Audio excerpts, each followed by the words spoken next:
Bien-aimés dans le Seigneur à travers le monde entier, que la grâce et la paix de Dieu demeurent avec chacun d'entre nous. Au nom de Jésus, merci, je me prénomme Venant. Toujours avec deux mains posées sur le cœur, que j'aimerais effectuer avec vous le partage de la parole de Dieu sur la suite du thème que nous avons introduit dernièrement, à savoir bien connaître, bien comprendre toute la Bible, tout en ressortant le résumé de chaque livre de la Bible. Aujourd'hui, nous allons donc continuer avec des épîtres. Amen. Les épîtres sont des lettres, parce qu'en ce temps-là, il n'y avait pas encore de technologie.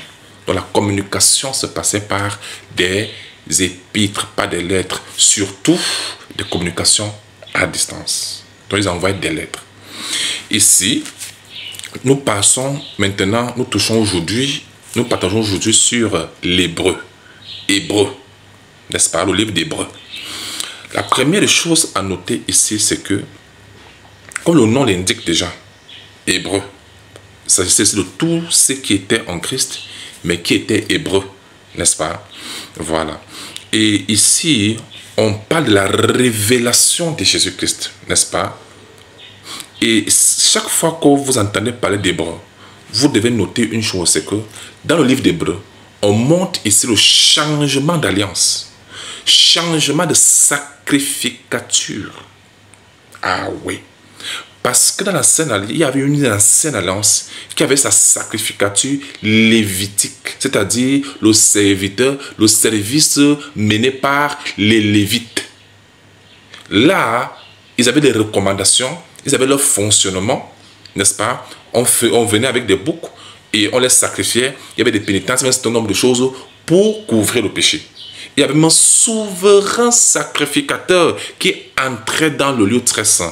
Parce qu'en ce temps-là, le temple était divisé en trois. Les parvis, le lieu saint et le lieu très très saint. Seul le souverain sacrificateur entrait dans le lieu très saint une fois par an, en portant avec lui les péchés de tout le monde, y compris ses propres péchés. N'est-ce pas? En fait, vous verrez tout cela décrit là-bas. Mais tout cela était l'ombre des choses à venir. Et quand Christ est venu, il a changé cette sacrificature, cette façon de faire pour établir la nouvelle alliance. La sacrificature en Christ, selon l'ordre de Melchisedec. D'ailleurs, je vais vous expliquer ce que c'est que l'ordre de Melchisedec tout à l'heure. Amen. Alors, j'étais en train de dire que dans le livre d'Hébreu, on montre clairement qu'il y a eu un changement de sacrificature, n'est-ce pas? Les choses ne sont plus comme les Lévites faisaient avant. Ce n'est plus comme ça. Non, non. Christ a accompli tout cela parce que c'est de lui qu'on annonçait déjà à travers ces services-là, à travers ces sacrifices qu'il faisait pour le peuple, n'est-ce pas? Et là, c'était pour couvrir le péché. Maintenant, Jésus est venu et il a fait un sacrifice suprême. Suprême veut dire qu'il y a plein d'autres sacrifices. Pour l'expiation de nos péchés. Pour ôter nos péchés et faire de nous les fils du royaume. Bien-aimé, pour devenir un fils du royaume et pour que les péchés soient pardonnés, ce n'est pas par nos œuvres, ce n'est pas par nos sacrifices, ce n'est pas par nos pénitences. Tous ceux qui vous mettent dans des pénitences pour pardonner vos péchés, ou bien que vous deveniez enfant de Dieu, ils sont tout simplement en train de vous manipuler. Ce n'est pas biblique. Pour le pardon de vos péchés et pour devenir enfant de Dieu, c'est grâce au sacrifice de Christ. C'est le sacrifice de Christ seul qui est suffisant pour faire de nous des enfants de Dieu et que nos péchés soient expiés. Vous n'avez pas de pénitence à faire pour cela. Attention. Au contraire, il faudrait peut-être avoir un cœur sincère devant Dieu. En acceptant le sacrifice suprême. Amen. Amen. Et si même nous avons à nous sacrifier, ça doit être pour l'avancement de l'œuvre de Dieu. Par amour pour Dieu. Par reconnaissance pour Dieu. Pas parce que nos péchés doivent être pardonnés. Non, nos péchés sont pardonnés grâce au sacrifice suprême de Jésus. Et tout cela est clairement décrit dans le livre d'Hébreux. Amen. Parce qu'après le sacrifice de Christ, il fallait bien annoncer aux Hébreux que cette sacrificature lévitique auquel ils étaient, la sacrificature à laquelle ils étaient habitués, cette sacrificature a changé. Il y a un changement d'alliance. Amen. Nous sommes là dans l'alliance en Jésus-Christ. Vous comprenez? Et là, Dieu annonce même aussi que la sacrificature de Christ est bel et bien supérieure aux prophètes, aux Lévites, à Moïse, à tous ceux qui ont œuvré dans l'Ancien Testament. Amen. Et c'est de ça qu'il s'agit. Voilà pourquoi il commence d'avoir l'introduction, si vous voulez. Il dit, après avoir autrefois de plusieurs manières parlé à nos pères, par les prophètes, donc les prophètes ont eu leur temps. Il dit, dans ces derniers temps, Dieu nous a parlé par le Fils. Nous a parlé par le Fils, qu'il a établi toutes choses. C'est-à-dire que le Maître est là. C'est-à-dire que le Maître est là. Le Seigneur est là. C'est lui que nous devons écouter. Et c'est de lui donc que les prophètes annonçaient à leur temps. Amen. Tout ceci fait partie du résumé de l'Hébreu. Amen. Est-ce que c'est trop clair? Donc, s'il y a quelque chose que vous devez retenir en ce qui concerne l'Hébreu, c'est le changement d'alliance, changement de sacrificature. Et dans l'Hébreu chapitre 11, on montre la liste de tous ceux qui ont eu foi en cela et qui ont reçu un témoignage favorable devant Dieu. Parce qu'ils espéraient tous à l'arrivée du Messie. Alors, j'ai donc utilisé un terme là que je tiens à vous expliquer pour que ce soit clair pour tout le monde. Il s'agit ici de sacrificature selon l'ordre de Melchisédek. Cela signifie quoi? Vous savez, pour vous expliquer ça de manière très claire et très simplement, vous savez, votre enfant que vous avez accouché, cet enfant-là porte votre sang. Ça veut dire que le sang de cet enfant-là n'est pas vraiment son sang, c'est ton sang, toi le parent. On est d'accord? Et c'est ce que les gens croyaient en ce temps-là, en fait. Ils pensaient que le sang de Christ n'était pas un sang pur, c'était pas un sang des hommes, c'était pas un sang de Dieu parce que il était né de Marie. Et je tiens à vous faire comprendre que le sang que Christ a coulé à la croix, c'est un sang pur, sans tache ni rien, ni impur. C'est un sang pur et saint qui venait directement de Dieu et qui n'avait pas de lien avec les hommes. Voilà pourquoi Christ est classé comme sacrificateur selon l'ordre de Melchisédek. Ça veut dire quoi selon l'ordre de Melchisédek? Ça veut dire qu'il n'a ni père, ni mère, ni généalogie, ni famille. Donc, pour montrer que son sang qu'il a porté la croix, à la baisse de la croix, ce sang n'avait pas de lien avec les hommes de ce monde. Sinon, ce n'est donc pas le sang de Christ qui nous a sauvés, ce sang de Marie, bien de la famille de Marie. C'est ce qu'on dirait, non? Mais c'est impossible. Si, en cet instant, le sang que Christ a versé la croix était lié à un homme, ça veut dire que c'est un sang péché, parce que tous les hommes sont des pécheurs. Ça veut dire que son sang ne serait pas un sang pur. Ça veut dire que le sang qui nous a sauvés ne serait pas un sang pur. Mais c'est impossible. C'est un sang bel et bien pur, saint, pur, montrant qu'il n'y avait pas de lien avec le monde, avec les hommes.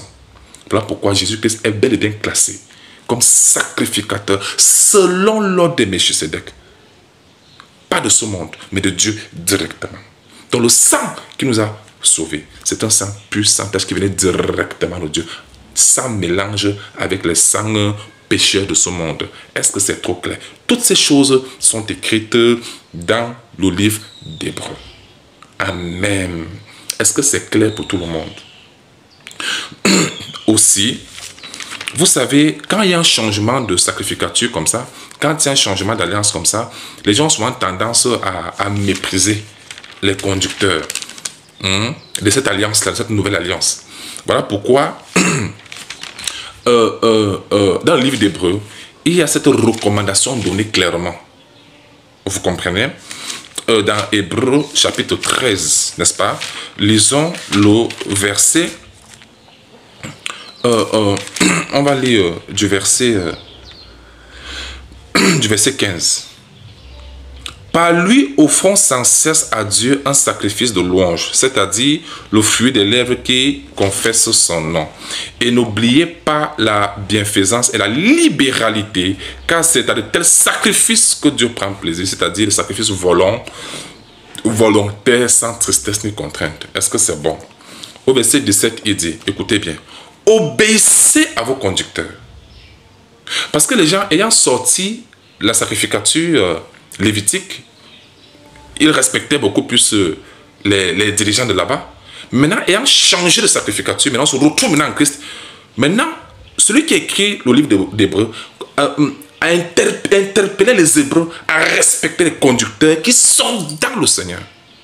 Et leur témoigner le même respect, la même considération et le même sacrifice à leur égard. C'était très important de le savoir. Il dit, obéissez à vos conducteurs et ayez pour eux de la déférence, car ils veillent sur vos âmes, comme devant en rendre compte. Qu'il en soit ainsi, afin qu'il le fasse avec joie et non en gémissant, ce qui ne vous serait d'aucun avantage. Donc ici, l'interpellation ici, c'est d'amener des gens à respecter cela que Dieu a établi comme conducteur en Christ. Et témoigner le même respect, la même considération et la même libéralité de cœur, c'est-à-dire élan de cœur, le soutien multiforme. Pourquoi Dieu a établi cela? C'est pour faire comprendre que les choses ont changé. Et en Christ, nous devons être respectés. Cela que Dieu a établi pour éclairer les gens dans la vérité. Je ne parle pas des faussaires ou des menteurs. Je parle des véritables oins de Dieu, établis par Dieu en Christ pour éclairer le peuple et leur montrer le chemin en Christ. Amen. Ces instructions avaient été données pour pouvoir mettre de l'ordre et amener le peuple de Dieu non seulement à être avec Christ, à marcher avec Christ, à craindre Christ et aussi à respecter cela que Dieu a établi comme conducteur. Est-ce que c'est clair? Amen. Donc c'est ainsi que se referme l'histoire de le livre d'Hébreux. Et toucher point après point, c'est quelque chose que nous toucherons toute notre vie. Ça, c'est juste le résumé qu'on vous donne. Mais entrer dans les détails, c'est ce que nous ferons toute notre vie jusqu'à l'avènement de notre Seigneur Jésus-Christ. L'enseignement, c'est juste pour nous résumer, mais les détails seront donnés chaque jour jusqu'à ce que le Seigneur revienne. Est-ce que c'est clair?